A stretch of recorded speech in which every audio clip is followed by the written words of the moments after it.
আমার নাম সুলেখা অধিকারী। আমি আজকে মাছে পটল দিয়ে ঝোল করে দেখাবো।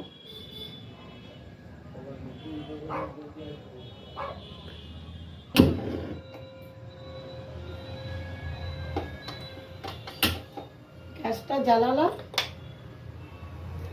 এরপরে আমি মাছে নুন আর হলুদ মাখিয়েছি, দিয়েছি, এরপরে মাখাবো।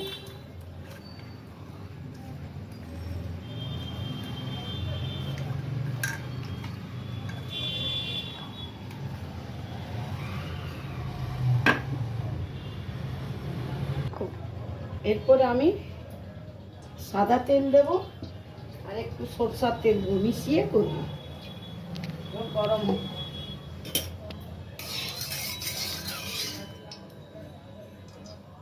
তেলটা গরম হোক, তারপরে মাছ ছাড়বো। এবার আমি মাছগুলো ছাড়ছি।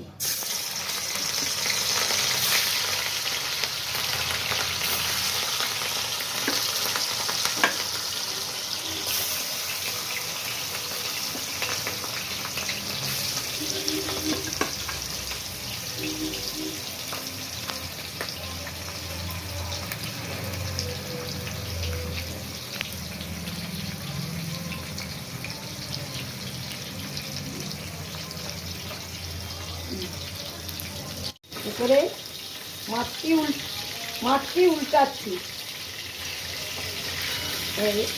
মাছটি ভাজা হয়েছে, দেখছি।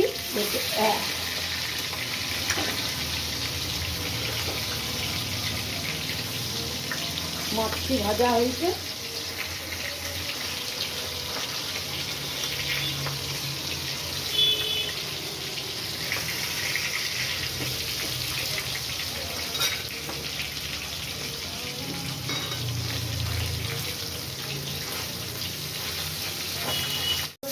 পটলগুলো দিয়ে দিচ্ছি।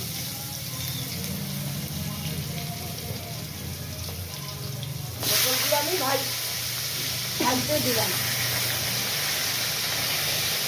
পটলগুলো আমি ভাজতে দিলাম।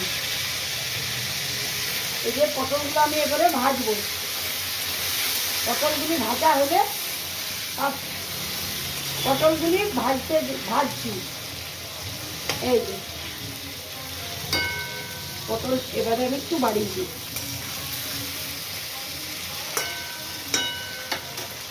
পটলটি একটু ভাজা হোক, হলে তারপর আপনাদের দেখাচ্ছি। ঝোল করবো তো ওই জন্যে হালকা করে ভেজে নিলাম, বেশি খুব লাল করে ভাজবো না, যেহেতু পাতলা করে ঝোল করবো।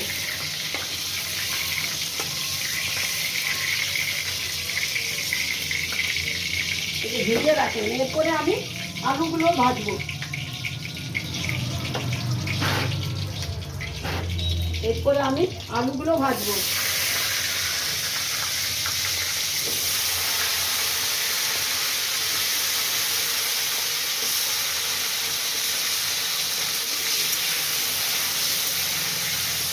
আলুগুলো আমি ভেজে নিই।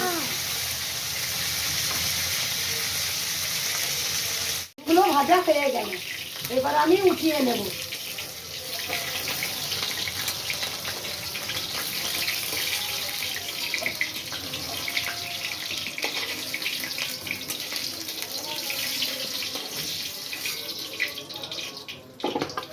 এই যে তেলটি আছে, এই তেলে আমি ফোড়ন দেব। কালো জিরে, তেজপাতা, আদা পেঁয়াজ রসুন বেটে রেখেছি, সেই আদা পেঁয়াজ রসুন বেটে রেখেছি, এটা এবারে দিয়ে দেব।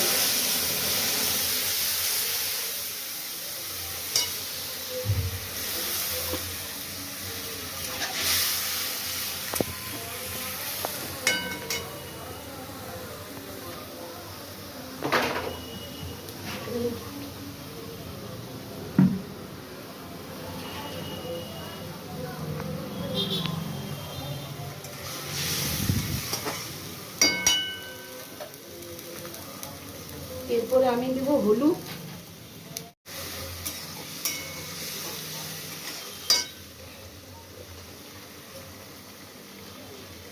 জিরা গুঁড়ো, হলুদ, এরপরে কাশ্মীরি লঙ্কা, এরপরে নাড়ছি।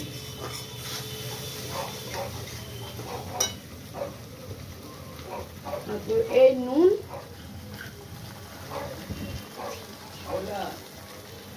নুন, দিলাম। তারপরে এই টমেটো কুচিয়ে রেখেছি, টমেটো দিলাম। এবারে কি মশলাটি ভাজা ভাজা হোক।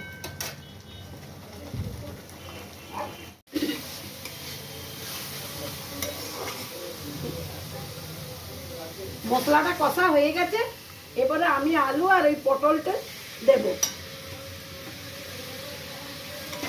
দিয়ে আর আমি মারবো।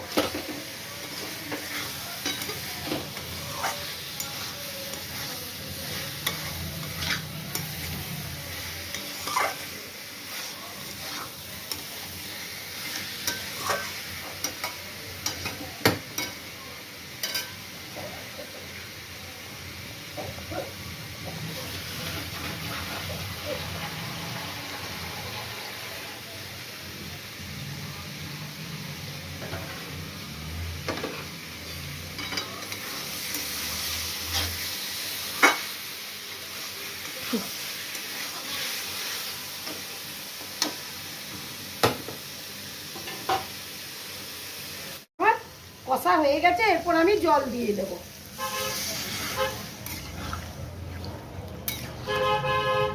একটু বেশি করে জল দেব, কেন আলুটা তো সিদ্ধ হবে, ওই জন্য একটু বেশি করে জল দিলাম।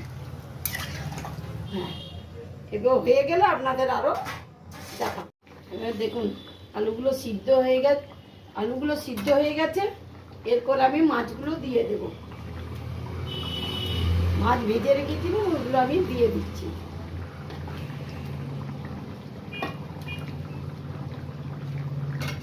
আমি মাছগুলো দিয়ে দিলাম।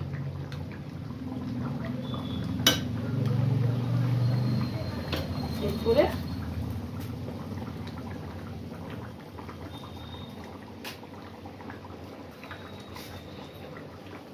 আমি অল্প নামাবার আগে একটু গরম মশলা দিয়ে দিলাম।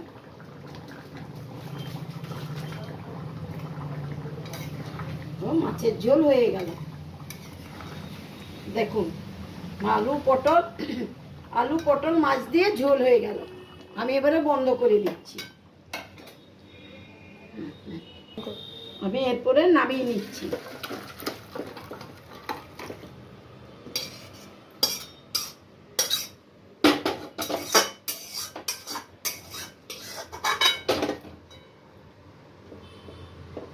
আপনাদের ভালো লাগলে লাইক ও সাবস্ক্রাইব করে দিন।